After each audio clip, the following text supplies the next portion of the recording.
Yana ertalabdan tarvuz yeb, Instagramga kelgan, Instagramdan yozishgan kommentlarga javob beraman. Nega 3 ta akkauntingiz bor? Ikkitasi o'zi oldindan bor.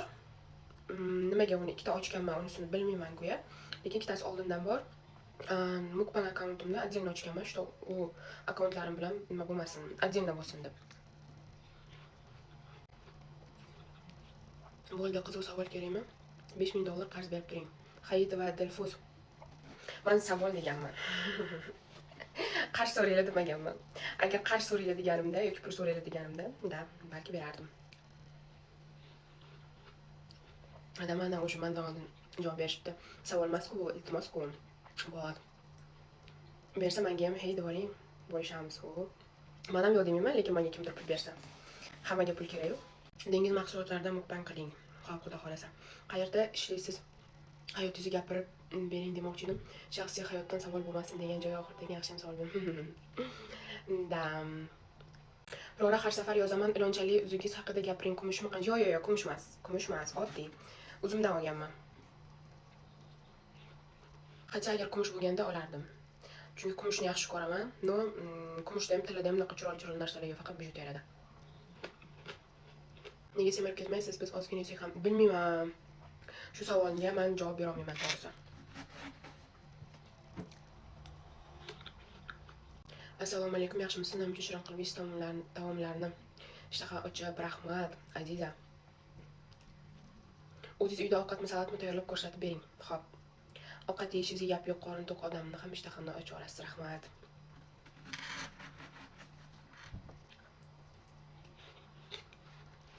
Challenge qiling. Umuman challenge qilmagansiz. Challenge qilsangiz aktivist ko'tariladi. Balkim etishadi, menga ko'p etishadi shuni. Balkim Xudo xolasa biror kun.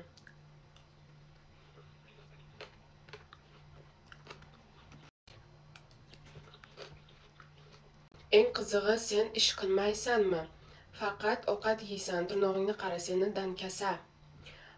Adrazvi. Nima degani adrazvi? Idishniyam yuvmasang kerak. Sen ertaga erga tegmaysanmi? Ovqat qilishni ham bilmaysan, pulni qayerdan olasan? O'zi bor. Men shu yozishdan bilinib turibdi, men har doim aytaman, negativ yozadiganlar baxtsiz insonlar.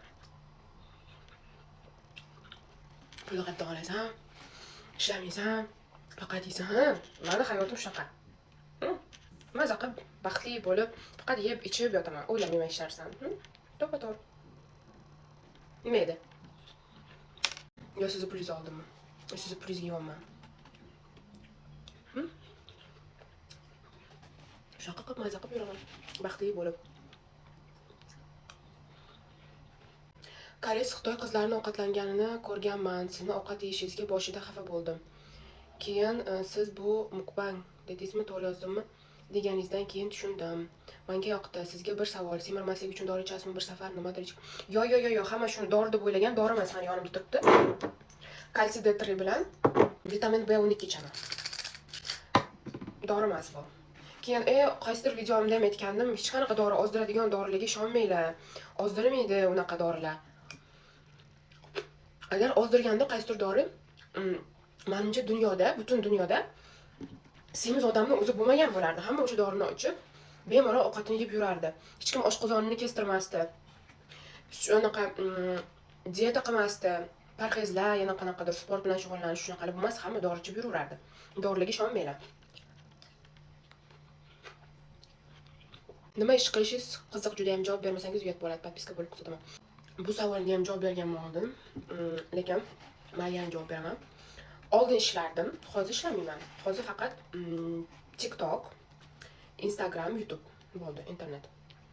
Bunaqa ishim yo'q. Qayergadir borib ishlab keladigan ishim yo'q. Oldin ishlardim lekinda.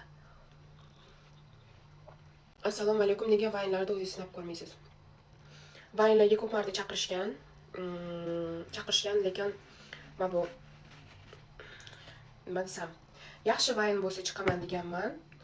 Men bu quchoqlashishlar, qo'l ushlashish, men bu nima desam, shunaqa vaynlarga yo'q deganman. Menga shuncha chaqirishmaydi. Nega sochingizni yoyib ovqat yeysiz? Mana savol zo'ri. Prosto Sabab kerakmi bunga? Har kun qanaqadir stilda chiqaman. Ba'zi sochimni bo'yaman, ba'zida mana bunaqa qilaman. Просто hech qanaqa sabab yo'q. Primoy efir ham qiling. Instagramda primoy efir ba'zida qilib turaman, ko'p emas. Zerikib, qayergadir borganimda nimadir kutayotgan bo'lsam, kimnidir kutayotgan bo'lsam o'sha paytlar. Lekin Instagram efirini uncha qiziqmayman nimagadir, bilmadim. Yoqimli ishtaha, mukbang qilib videoni birinchi olishni o'rgating. Qiziqqanligi nimadan boshlasin ishni. Marjona, men to'g'risini aytsam, har doim menga bu fikri, mukbang olish fikrini men TikTokda efir qilib yurardim. O'shda bitta bola kirardi. O'zimizda Qashqadaryoda.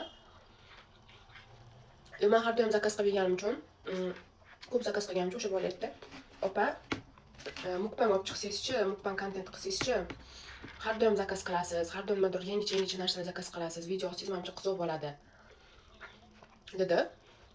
Men shu bolani maslahati bilan, mana shu bolaning fikri bilan men video olishni boshlaganman. O'sha bozor produktlar qilib kelganimda, o'sha nimadir zakaz qilganimda video olishni boshlaganman.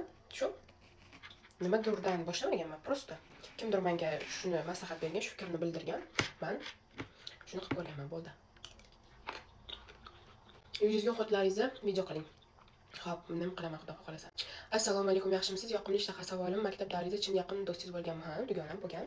Birga Koreyaga ketganmiz 2013-yil. O'sha dugonam bilan. U dugonam haligacha Koreyada. Men qaytib kelganman.